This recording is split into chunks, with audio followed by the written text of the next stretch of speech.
बहू, लाओ, मुन्ने को मैं तेल लगा देती हूँ। ऐसे भी तेल लगाने के बाद तुरंत बच्चे को नहलाना नहीं चाहिए। थोड़ी देर उसे धूप में खेलने दो, तब तक घर के काम कर लो, वरना फिर कहोगी तुम्हें अपने लिए समय नहीं मिलता है। घर के काम करने से नई माँ का अच्छा खासा व्यायाम भी हो जाता है। फालतू में आजकल की औरतें व्यायाम के लिए पैसे खर्च करती हैं, हमने तो कभी नहीं किया। मंजुला जी अपनी बहू रेखा से कहती है। रेखा अपने 40 दिन के बेटे को सासू माँ को देते हुए बोली, मम्मी जी, आपने वादा किया था कि अगर मैं यहाँ रही तो मुझे घर का कोई काम नहीं करना पड़ेगा। मैं तो अभी बच्चा भी नहीं चाहती थी, परंतु आपने मुझे इमोशनली ब्लैकमेल किया और मैं बुद्धू कि आपकी बात में आ गई। बहू, ये कैसी बातें कर रही हो? कौन सी ऐसी औरत होगी जो माँ बनना नहीं चाहेगी? अब तुम अपने मायके जाती तो मेरा बेटा विकास पेंडुलम की तरह यहाँ से वहां घूमता रहता। अरे सही उम्र पर बच्चा कर लेने से औरत के शरीर को इतनी तकलीफ नहीं होती।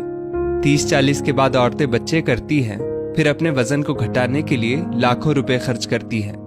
मंजुला जी बोली, मम्मी जी, वो सब तो ठीक है, पर मेरे आराम का क्या?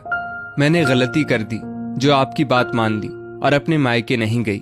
आप किसी न किसी बहाने मुझे काम में उलझाए रखती हैं। मुझे याद है मेरी दीदी की डिलीवरी के बाद कितने महीने तक वो कोई काम नहीं करती थी और ठाठ से मायके में रही। बच्चा संभालने लायक हो गया तब अपने ससुराल गई। मैंने आपकी बात मानकर अपने ही पैरों पर कुल्हाड़ी मार ली। रेखा बोली, बहू, अपनी बहन की तो बात ही मत करो, बुरा मत मानना, पर अभी उसकी क्या उम्र हुई होगी? ठीक से उठ बैठ भी नहीं पाती। इतना भारी शरीर हो गया है कि जहां बैठती है किसी न किसी का सहारा लेकर उठती है। साधारण नाप के कपड़े उसे आते नहीं हैं। सोचो आगे चलकर क्या अपना ख्याल रखेगी और क्या घर वालों का। मंजुला जी बोली, मम्मी जी, मेरे हर सवाल का आपके पास कोई ना कोई तोड़ होता ही है, परंतु यही तो समय होता है जब औरत को आराम मिलता है, पर मेरे नसीब में आराम कहाँ है।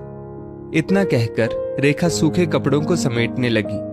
अगले दिन रेखा कुछ मसाला पीस रही थी तो मिक्सी खराब हो गई। रेखा विकास से बोली, बिना मिक्सी के मेरा काम नहीं चलेगा, आप नई मिक्सी मंगवा दीजिए। बहू, एक शर्त पर नई मिक्सी आएगी, अगर तुम रोजाना 10 मिनट चक्की पीसोगी। बोलो, मंजूर है? तभी मंजुला जी वहां आ बोली, मम्मी जी, ये क्या बात हुई? अब मैं आपकी बातों में नहीं आने वाली। रेखा बोली, माँ, आज के जमाने में कौन चक्की पीसता है? मैं मिक्सर ग्राइंडर ला दूंगा, उसमें सब हो जाता है। तुम तो चुप ही रहो, ये मेरे और बहू के बीच की बात है, तुम जाओ। मंजुला जी बोली। विकास चुपचाप वहां से चला गया। रेखा उसे हैरानी से देखती रह गई। मंजुला जी ने एक बड़ा सोंठ का लड्डू और हल्दी वाले दूध का ग्लास रेखा की तरफ किया और बोली, बहू, आंख बंद करके पहले इसे खा लो और दूध गटक जाओ, फिर मैं तुम्हें चक्की के फायदे बताऊंगी। मम्मी जी, ये रोज रोज दूध में कभी हल्दी तो कभी केसर, कितने दिन ये पीना होगा? रेखा बोली, बहू, ये तुम्हारे और मेरे पोते के लिए बहुत फायदेमंद है। तुम्हारी हड्डियां मजबूत रहेंगी, तभी तो बुढ़ापे में तुम मेरी सेवा करोगी। मुझे पता है इन्हीं सब कारणों से लड़की अपने मायके में रहना चाहती है, ताकि वहां नाक मुंह बनाकर माँ को इनकार करेगी और माँ बेचारी चुपचाप ग्लास लेकर चली जाए। पर मैं तो माँ नहीं हूं, मैं तो हूं सास। तो चलो जल्दी से पी लो। मंजुला जी बोली। रेखा बेचारी सोचती है, जब ओखली में सिर डाल ही दिया तो मुसल से क्या डरना, और उसने आंख बंद कर पूरा ग्लास दूध पी लिया। तब मंजुला जी बोली, देखो बहू, 10 मिनट चक्की चलाओगी तो ये जो तुम्हारा पेट प्रसव के दौरान निकला है वो धीरे धीरे अंदर चला जाएगा। क्या तुम नहीं चाहती कि तुम्हारा छरहरा बदन देखकर तुम्हारा पति हमेशा तुम पर मोहित रहे? रेखा इधर उधर देखकर शर्माई और बोली, मम्मी जी, ये कैसी बातें कर रही हैं? कोई भी सास अपनी बहू की दुश्मन नहीं होती है। मैं समझती हूँ बच्चा होने के बाद कोई भी लड़की अपने मायके आराम और माँ की ममता के लिए जाना चाहती है। क्या मैं तुम्हें अगर वही ममता और देखभाल यहाँ दूं, तब भी तुम मायके जाना चाहोगी? मंजुला जी बोली, जो भी हो मम्मी जी, पर आपने अपनी बातों के मायाजाल में मुझे फंसाया और यहाँ रहने के लिए मुझसे हामी भरवाई। रेखा बोली, बहू, मैंने ऐसा इसलिए किया क्योंकि तुम्हारी भाभी भी गर्भवती थी। अब एक अकेली तुम्हारी माँ बेचारी अपनी बहू को देखेगी कि बेटी को? मैं तो हूं ही तुम्हारी देखभाल के लिए। सोचो तो, मैंने तुम्हारे साथ तुम्हारी माँ की भी मदद की है। मंजुला जी बोली।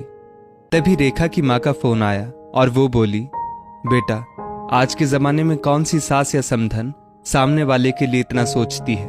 तुम्हारी सास ने मुझे वादा किया था कि वो मुझसे ज्यादा तुम्हारा ख्याल रखेंगी, और देखो वो रखती भी है। वरना तुम्हारी भाभी के साथ मैं तुम्हारी पूरी देखभाल कर भी नहीं पाती। तुम तो जानती हो तुम्हारी भाभी की माँ नहीं है, इस वजह से मैं उसकी देखभाल कर रही हूँ। मेरी तरफ से समधन जी को ढेर सारा धन्यवाद कहना।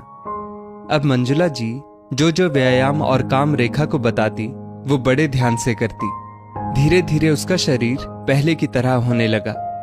एक रात रेखा सो रही थी। अचानक उसकी नींद खुली तो उसने देखा उसका बच्चा उसकी बगल में नहीं था। जब उसने दूसरे कमरे में जाकर देखा तो उसका बेटा सास ससुर के बीच में आराम से सो रहा था। पीछे से विकास आया और रेखा से बोला, रेखा, माँ हर रात तुम्हारे सोने के बाद मुन्ने को अपने साथ ले जाती है ताकि तुम्हारी रात की नींद पूरी हो सके। उन्होंने मुझे तुमसे बताने से मना किया था, इसलिए मैं तुम्हें कुछ कहता नहीं था। माँ को बेटी की बड़ी चाहत थी, इसीलिए वो अपनी सारी ख्वाहिशें तुमसे पूरी कर रही है।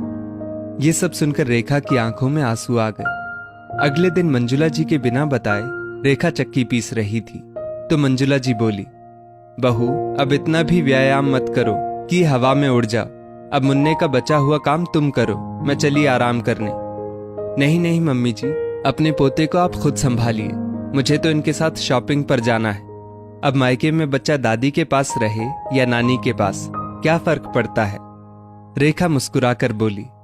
रेखा मुस्कुराकर कपड़े बदलने चली गई तो मंजुला जी पोते को दुलार करते हुए बोली, देखा मुन्ना, तेरे मायाजाल में तेरी माँ ने मुझे फंसा लिया। गलती कर दी जो बहू को मायके नहीं भेजा। विकास सास बहू की बातें सुनकर हंसने लगा। वहीं बच्चे की खिलखिलाहट से घर हर वक्त रोशन रहता। दोस्तों, हर लड़की अपने उन दिनों में मायके जाना चाहती है जब प्रसव के बाद के कुछ वक्त वो आराम से बिताना चाहती है। अगर ससुराल में भी उतनी ही निगरानी से उसकी सास उसका ध्यान रखे तो क्या कोई बहू मायके जाना चाहेगी। इस स्टोरी को लेकर आपकी क्या राय है, नीचे कमेंट करके जरूर बताइएगा। और ऐसी ही और भी बेहतरीन वीडियोस के लिए हमारा पेज जरूर फॉलो करें। धन्यवाद।